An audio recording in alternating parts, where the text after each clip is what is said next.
So we began the process of laying out this customer's home about a year ago, actually early into the construction process.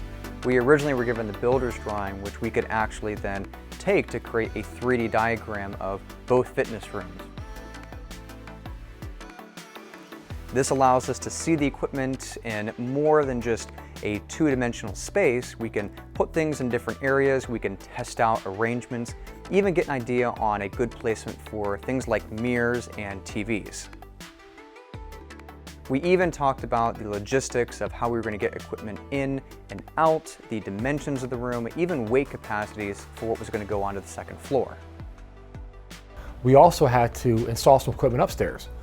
So we carried the equipment up in pieces to assemble on site.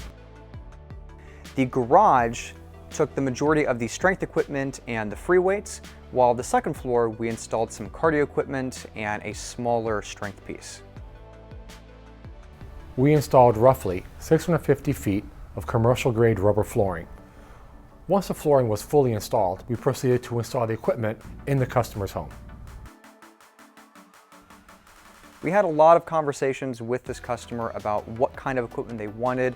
That way they were getting something more specific to what they wanted rather than just a traditional off-the-shelf cookie cutter gym package. The bulk of the equipment that we installed was by Tough Stuff, specifically their Proformance commercial line. This equipment was custom ordered for the customer. They were able to choose the color of the frame and the color of the upholstery. It's manufactured just outside of Los Angeles, and it's one of the few product lines left that is fully engineered and manufactured in the United States.